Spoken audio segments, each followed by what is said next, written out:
মামা আমাক এখন দলং লাগে। বিপদ সংকুলভাৱে বিদ্যালয়লৈ যাবলগীয়া কণ কণ ছাত্ৰ ছাত্ৰীৰ মুখ্যমন্ত্ৰী হিমন্ত বিশ্ব শৰ্মালৈ কাটৰ আহ্বান এয়া। নমস্কাৰ মামা, আমাক এখন দলং লাগে। আমি দিচাং নৈ পাৰ হৈ আহোঁ আৰু আমি বহুত ভয়ে ভয়ে আহোঁ। আমাৰ এইটোৱে আপোনালৈ অনুৰোধ থাকিল। মামালৈ এয়াই আহ্বান যে আমাক এখন পকী দলং লাগে। আমি বানপানীত নাৱে যাওঁ। অসুবিধা হয় না? হয়, ভয় লাগে না? লাগে। উন্নয়নৰ জখলাৰে অসম দোপতদোপে আগুৱাই যোৱা বুলি দাবী কৰা মুখ্যমন্ত্ৰীৰ দিনতে এনেবোৰ বিপদসংকুল দৃশ্য পোহৰলৈ আহি আছে।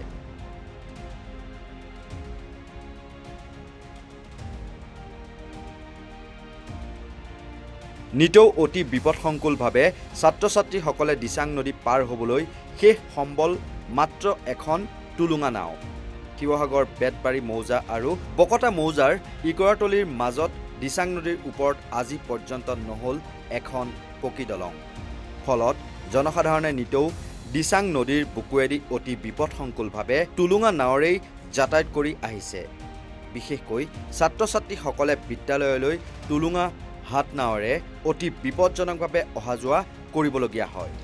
নমস্কাৰ মামা, আমাক এখন দিচাং নৈৰ দলং লাগে। সদায় পাৰ হওঁ ইমান কষ্টৰে নৈখন পাৰ হৈ, ভয় লাগে। আৰু এতিয়া মুখ্যমন্ত্ৰী মামাক কি বুলি ক'বা? আমাক নৈখনৰ দলংখন লাগে বুলি। আপোনাক অনুৰোধ কৰিছোঁ, আমাক এখন দলং লাগে। কেনেকৈ পাৰ হোৱা? স্কুললৈ নাৱত পাৰ হওঁ। অসুবিধা হয়, বহুত অসুবিধা হয়। বানপানী হয়, এতিয়া হৈয়ে আছে বানপানী। নাও নিজৰ গাৰ্জেনে পাৰ কৰে। অঁ, আমাক নিদিয়ে জেকেট। আছে জেকেট, কিন্তু নাৱত আছে বাৰু, কিন্তু পিন্ধি নাহোঁ। অঁ, মুখ্যমন্ত্ৰী ডাঙৰীয়াক কি ক'বা? মুখ্যমন্ত্ৰী ডাঙৰীয়াক আমি এইটোৱে অনুৰোধ কৰিছোঁ, আমাক এখন দলং দিয়ক, আমি স্কুল যাবলৈ। কিমান ল'ৰা ছোৱালী পাৰ হয় তোমালোকৰ লগত? আমাৰ লগৰ 15-20টামান পাৰ হয়। 15-20টা পাৰ নহয় বাৰু, কিন্তু দুভাৰ হয়, যায় মানে স্কুললৈ। অঁ, বেছি আছে। LP স্কুলত চলি আছে মুঠতে। দিচাঙৰ পানী বাঢ়িলেই ছাত্ৰ ছাত্ৰীসকলে বিদ্যালয় ক্ষতি কৰিবলগীয়াও পৰিস্থিতিৰ উদ্ভৱ হয়। ৰোগী কঢ়িয়াবলগীয়া হয় টুলুঙা নাৱতেই। ইয়াৰ উপৰিও নাই কোনো লাইফ জেকেট, নাই সামান্যতমো নিৰাপত্তা। আমাৰ ইয়াত এখন দলং লাগে, পকী দলং। নিতৌ সদায় 30-40টা ল'ৰা ছোৱালী পাৰ হয়। এতিয়া পানী শুকাই গ'লেও বহুত অসুবিধা হয়, বোকা পলসো বহুত পৰে। সেইকাৰণে অনুৰোধ জনাইছোঁ মামালৈ, যাতে এখন পকী দলং হয়। সেয়াই, এইখন দিচাং নদী। বহুত কষ্ট হয়, কেইবাবছৰো যুগ যুগ ধৰি এনেকৈয়ে পাৰ হৈ আহি আছে। নাও কেতিয়াবা অসুবিধাও হয় পাৰ হোৱা। সেইটো কাৰণে অনুৰোধ জনাইছোঁ, যাতে এখন পকী দলং হয়। কিমান ছাত্ৰ ছাত্ৰী পাৰ হয়? 30-40টামান নিতৌ। আমাৰ বকথাৰ হেৰিয়ে পৰে, কৰাতলি গাঁও হয়। এইটো ডিমৌ সমষ্টিয়ে পৰিছে। ছাইড হৈছে আমাৰ বেতবাৰী মিঠাপুখুৰী, আৰু ইটো ছাইড হৈছে আপোনাৰ দিচাংখন এপাৰ হৈছে ইকৰাতলি, বকথা মৌজাত পৰিছে। আৰু এই ঘাটটোৰ কাৰণে বহুত ল'ৰা ছোৱালীৰ কাৰণে অকণমান অসুবিধাও হৈছে।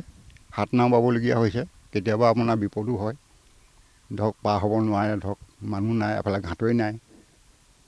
সেইকাৰণে এতিয়া বিধায়ক আহিছিলে, বিধায়কে আহি কৈ থৈ গৈছে যে এখন দলং হ'ব বুলিয়ে কৈ থৈ গৈছে। কোন আহিছিলে? শশান্ত গোহাঁই, শশান্ত বৰগোহাঁই। ছাত্ৰ ছাত্ৰীসকল পাৰ হয়? পাৰ হয়, নাৱে পাৰ হয়। ৰোগীসকল কেনেকৈ পাৰ হয়? ৰোগীসকল নাৱতে পাৰ হ'বলগীয়া হয়। বৰ দিগদাৰ হয়, ইয়াত কষ্টও হৈছে মানুহ। এই ইকৰাতলিত এনেই জনসংখ্যাটো কিমান? জনসংখ্যা সেইফালে অলপ আছে। এফালে আপোনাৰ ইকৰাতলি আছে, এইফালে কোঁৱৰগাঁও আছে, আৰু এইফালে আপোনাৰ বেজৰটোপো আছে, আৰু এইফালে খামন। এতিয়া দলং এখনৰ প্ৰয়োজন হৈছে তাৰমানে।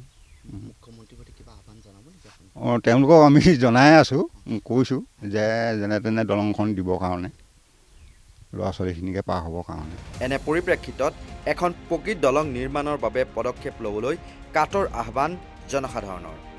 এতিয়া স্থানীয় বিধায়ক তথা মুখ্যমন্ত্ৰী হিমন্ত বিশ্ব শৰ্মাৰ এই ক্ষেত্ৰত ভূমিকা কি হ'ব সেয়া সময়ত হ'ব লক্ষণীয়।